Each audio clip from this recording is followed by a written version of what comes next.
Introducing Jason, excuse me for a second here.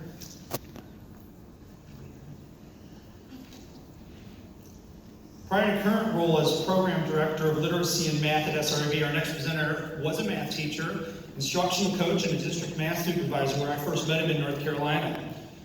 When he's not working, the presenter loves spending time with his wife and 3 children, and he is a great runner, playing tennis, touring baseball parks across America, which is a great conversation if you ever want to talk to him about that. But please welcome a great friend of mine and colleague, Jason Adair.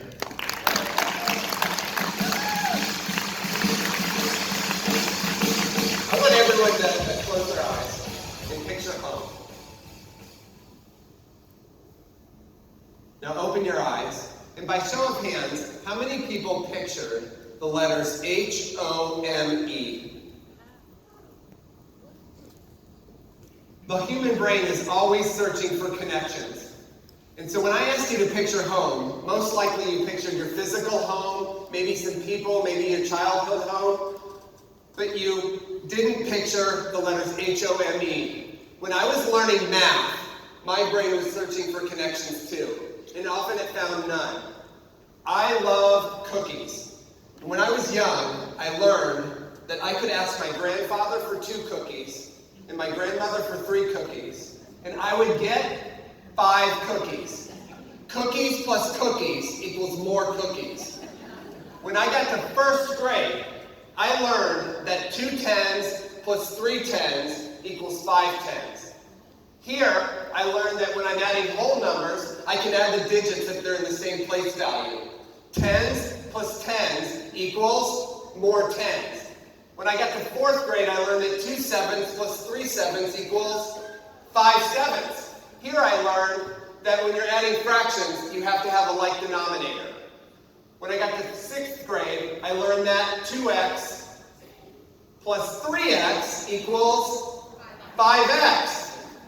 While this is quite possibly is the coolest of them all, I learned that you combine like terms. In 9th grade, I learned that 2 square roots of 2 plus 3 square roots of 2 equals 5 square roots of 2. Here I learned that when adding radicals, you can only add radicals if they have the same number underneath the house.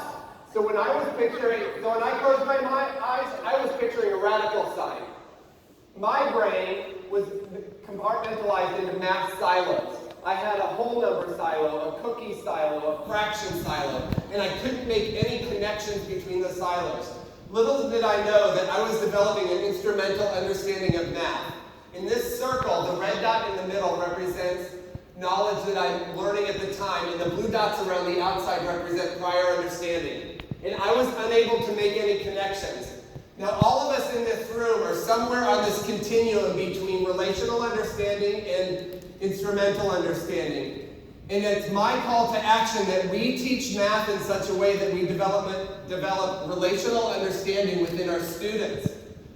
According to the Future Job Report, we need our students to have skills like complex problem solving, critical thinking, creativity, cognitive flexibility. All of these involve relational thinking. We need our students to have relational understanding. Yet often when they look at word problems like this, they approach them instrumentally. When students look at problems like this, they do not look at them holistically. They become number pluckers. I said pluckers. They pluck out the number 9, they pluck out the number 14, they pluck out the word altogether, and magically they come up with the answer 23. First of all, that's wrong, and second of all, that's instrumental understanding at its finest. So what's the solution? We need to do 3 things better. The first thing we need to do is redefine what math is for students. The second thing we need to do is stop teaching tricks that hide math, and then we need to expose math by starting to help students make connections.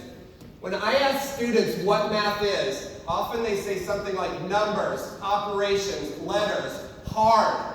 Conrad Wolfram says it's these 4 things on this slide, yet we spend a majority of our time on step 3. Math is not equal to calculation or computation. It's so much more than that.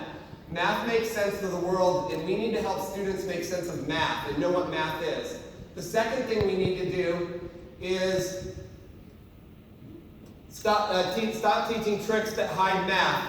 Keywords are great for a Google search, but they're lousy for solving word problems. You can butterfly a fraction, a shrimp or a pork chop, but you shouldn't butterfly a fraction. And FOIL is lousy for teaching binomials.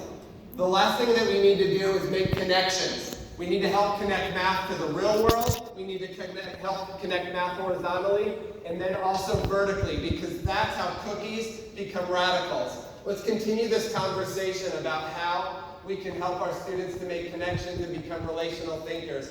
You can find me on Twitter, Facebook, or you can always email me, or you can find me at the bar, but not yet, it's only 10:50.